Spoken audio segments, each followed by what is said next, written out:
কার পরিবর্তন কখন হবে, কার কথাই বদলাবে, কখন বদলাবে কেউ জানে না। জানে কে?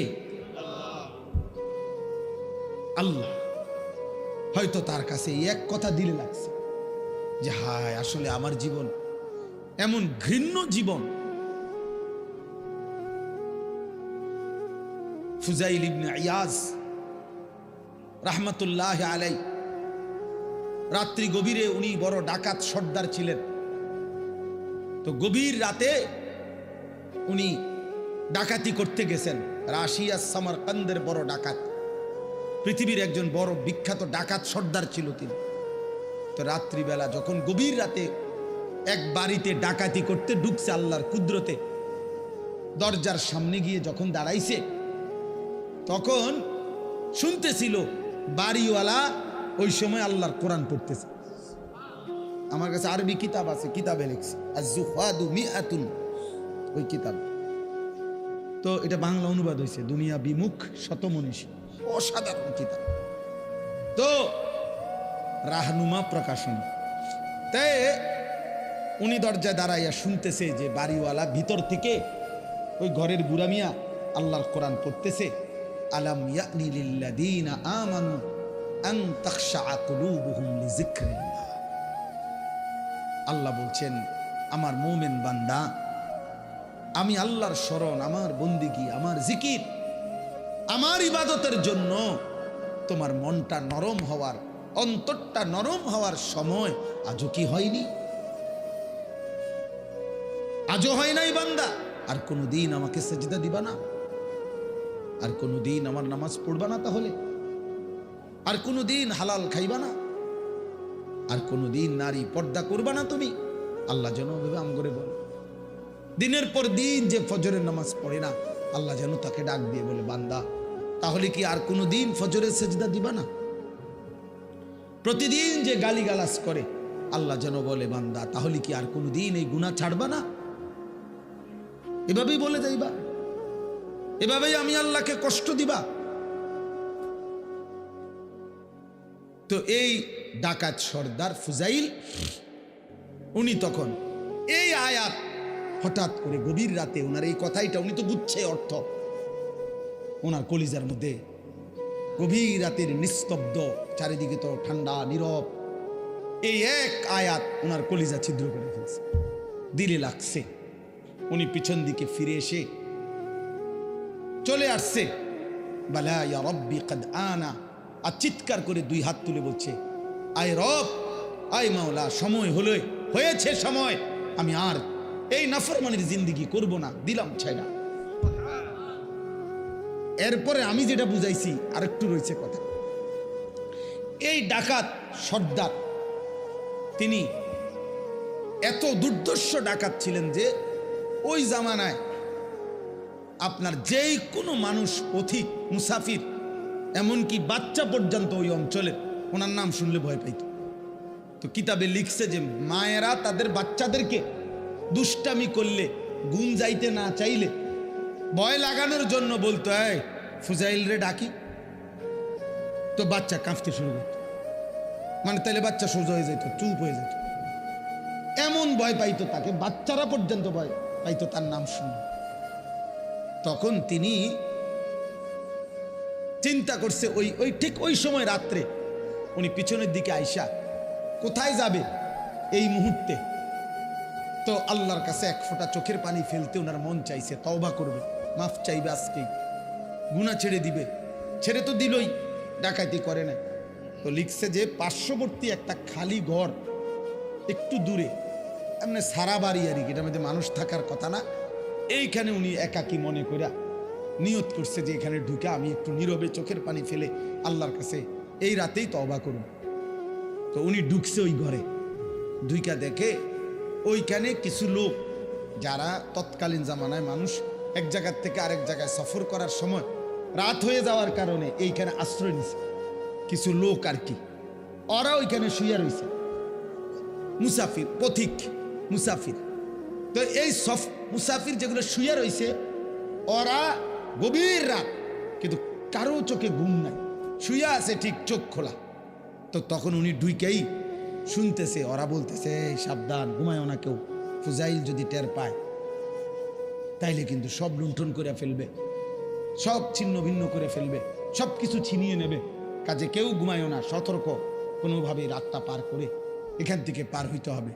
ফুজাইল কিন্তু যদি টের পায়, এই কথা উনি শুনছে, এর দাঁড়ায় দাঁড়ায় উনি তো সেই ফুজাইল। এই তখন কিতাবে লিখছে উনি এইবার এমন কান্দা কানছে, কাইদা বলছে মাওলা আমি বুঝি এমন নিকৃষ্ট হইলাম যে বাচ্চা পর্যন্ত আমারে ভয় পায়, এমনকি পথিক মুসাফির ভিন দেশি পর্যন্ত আমার নামে কাঁপে, আমি কি পরিমাণ মানুষের কষ্ট দিলাম। তখন উনি নিয়ত করে বলছে আল্লাহ আমি আর এই জমিনেই থাকবো না, এই মাটিতেই আমি এই দেশেই আর থাকবো না। তখন উনি তওবা করে সরাসরি হিজরত করে আল্লাহর ঘর মক্কায় চলে আসছে, আর বাকি হায়াত কাবার পাশেই উনি জীবন কাটাইছে। এরপরে উনি হইছেন সাইয়্যিদুল আউলিয়া, আউলিয়াদের সর্দার।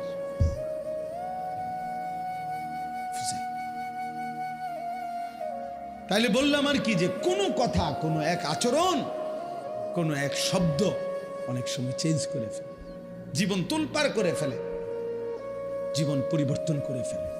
আল্লাহ তোমাদেরকেও বদলে দিক। তোমরা যারা কিশোর ছেলে, নওজোয়ান ছেলে, দোস্ত তোমার জীবনের কদর করা উচিত। তোমার কথা কেউ মনে করবে না, তুমি নষ্ট হয়ে গেলে ধীরে ধীরে তোমার জীবন, তোমার চরিত্র, তোমার আখলাক, তোমার লজ্জাস্থান, তোমার শরীর, তোমার কোমর, তোমার যৌবন তুমি শেষ করে দিলে খোদার কসম কেউ মনে করবে না। এই যে মেয়েরা ঘুরছে তোমার সামনে সামনে, যে নর্তকীরা তোমারে দেখাইছে শরীর, যে অসভ্য মোবাইলের বেহায়া নারী তোমারে শরীর দেখাইছে, তোমার জীবন শেষ করে দিছে, ওই হাইওয়ান নারী জীবনেও কোনোদিন তোমার খবর নেবে না। আল্লাহ তাআলা বলতেছেন যে আমি তোমরা যাদেরকে অর্থবিত্ত, সহায় সম্পদ, টাকা পয়সা, ধন দৌলত দুনিয়াতে দিয়ে যাচ্ছি, তোমরা এটা ভেবো না। আল্লাহ বলে নাফরমান মনে মনে ভাবতেছে আল্লাহ তাও আমার উপরে রাজি, নইলে আমার এটি দেখা, আমার এদিকে কি সুন্দরে ভাত তরকারি খাওয়া, এত চুরি করি, আমার দিকে কোনো অসুবিধা হয় না, বুঝেন না কথাটা? আমি এত সিটারি করি, আমার দিকে কোনো অসুবিধা, কত সর্দিও হয় না, কত ভালো মানুষ দিয়ে দেখি আজ 10 বছর বিস্তার করে রয়েছে, লড়েও লড়তেও পারে না, আমরা কি কারবারটা কি? আবু লাহাব মক্কার কাফের, নাম শুনছেন না আপনারা? নবীজি সাল্লাল্লাহু আলাইহি সাল্লামের বিরোধিতাকারীদের মধ্যে সবচেয়ে বেশি বিরোধিতাকারী যে কয়েকজন, এর মধ্যে একজন আবু লাহাব। সাহাবীরা ওরে বলতো, নবীর সাহাবীরা, এই আবু লাহাব। আবু লাহাবের একটা বদঅভ্যাস ছিল, নবীজি যেখানেই কাউকে কালেমার দাওয়াত দিতেন, মানে কাউরে ইসলাম বুঝাইতেছে মনে করেন, হে পিছন থেকে একটু দূরের থেকে ওর দিকে তাকাইয়া কইতো সাবধান, ধরা খাইও না, একবারে মারারিবা, আর বিড়ি খেতে না, ইতান হইলে সিটারি যে করতে এত সুন্দর, রিডিহার করতে না, বেডি সাউন্ড, নাটক সাউন্ড, সিনেমা সাউন্ড, এটি সব ছেড়ে দিতে হইব এই মৌলবীর কথা শুনলে। হ্যাঁ, মানে বলতো না না।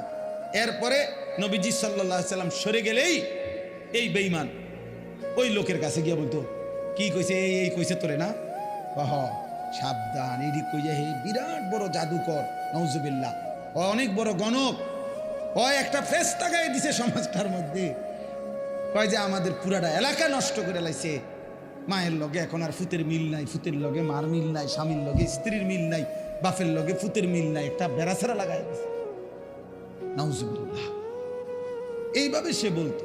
তো তাফসীরের মধ্যে আছে নবীজির বিভিন্ন সাহাবীরা ওরে বলতো, আবু লাহাব তুমি যেই বাড়াবাড়ি করতেছো আতলারও, তোমার তো আল্লাহ তাআলা এই হাত অচল করে দিতে পারে, আল্লাহ তো তোমারে ধ্বংস করে দিবে, হাত তো অচল করে দিবে, তুমি নবীর এভাবে বিরোধিতা করতেছো, সারাক্ষণ লাগে থাকো তুমি পিছে পিছে।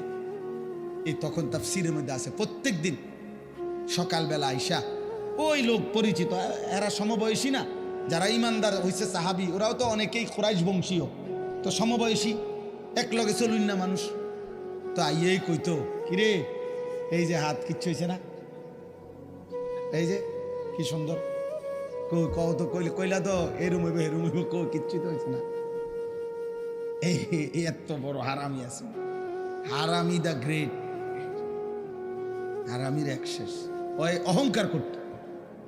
তো আল্লাহ তাআলা বলেন আয়াহসাবুনা আন্নামা নুমিদ্দুহুম বিহি মিন মালিন ওয়া বানিন নুসারিউ লাহুম ফিল খায়রাত। আল্লাহ বলে যাদেরকে আমি দুনিয়ায় কিছু সম্পদ এবং কিছু সন্তানাদি জিফুত নায়নাত করে দিছি, তারা ভাবতেছে আমি আল্লাহ তাআলা তাদেরকে ভালোর উপরেই রাখছি, কল্যাণের উপরেই রাখছি, খুশি আমি তাদের উপরে। তারা মনে মনে ভাবতেছে না, বাল্লা ইয়াশউরুন, আসলে তারা বুঝতেছে না যে শুধু সম্পদ, শুধু সন্তান, শুধু অর্থ, শুধু ক্ষমতা, শুধু সুস্থতা, দুনিয়াবি কোনো চাওয়া পাওয়া পূর্ণ হওয়া, এটা কোনোভাবেই আল্লাহর সন্তুষ্টির কোনো পরিচয় নয়। আল্লাহর সন্তুষ্টির পরিচয় নয়। বাঘের, সিংহের, গরুর, ছাগলের কোনোদিন সর্দিও হয় না, কাশিও হয় না, ব্যায়ামও হয় না, পেটে ব্যথাও হয় না, ডায়াবেটিসও নাই, গ্যাস্ট্রিকও নাই, কিচ্ছু নাই। তাহলে তো আল্লাহ তাআলা সবচেয়ে বেশি সন্তুষ্ট জানোয়ারের উপর, নাকি? কথা বলে না কেন?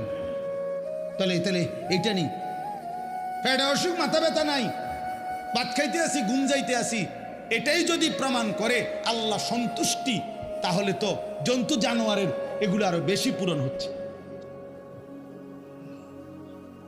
হ্যাঁ, কোনো হাসপাতাল নাই, চিকিৎসা এত বেশি কিছু নাই। অতএব এটা না, আল্লাহ বলছে বল্লা ইয়াশউরুন, না না, নাফরমান বান্দা বুঝতেছে না, ও বুঝতেছে না। ভাত খাইতে দিচ্ছি বলে, ঘুম যাইতে দিচ্ছি বলে আমি এটা প্রতিদিনের জন্য বলি যে আরে ভাই, কেউ কেউ আসো তোমরা ছেলেরা, হয়তো মনে করছো কোনো রোগ নাই, শোক নাই, কেউ বাধা দেয় না, সব মন মতো চলতেছে, মন মতো তুমি ভেবেছ এভাবেই চলবে। না না, আল্লাহ বলে দুনিয়ায় ভালো থাকা, দুনিয়ায় একটু আরামে থাকা, এটা আমি আল্লাহর সন্তুষ্টির পরিচয় প্রমাণ নয়। আমি তো কাফের বেঈমানকে দুনিয়া অনেক ভালো থাকতে দিছি, অনেক সম্পত্তি দিয়ে ভরপুর করে দিছি। অতএব এগুলো কি আমি আল্লাহর সন্তুষ্টির জন্য দিছি? কথা বলেন না কেন? তাহলে এটা না। দাওয়াত গত বছর দিনাজপুরে হুসাইন ভাই খুলনাতে, হ্যাঁ, দাওয়াত দিয়ে সারছি, শুনছে 20 মিনিট কথা বলার পরে ওরা 3 ছেলে আমার বলতে, হুজুর আমরা তো হিন্দু, কিন্তু আমার কথা পুরো শুনছে, হ্যাঁ, মনোযোগ দিয়ে শুনছে। আমি বলছি ঠিক আছে ভাই, কোনো অসুবিধা নাই, মালিকের কথাই বলছি, তোমার সৃষ্টিকর্তার কথাই তোমারে শুনাইছি।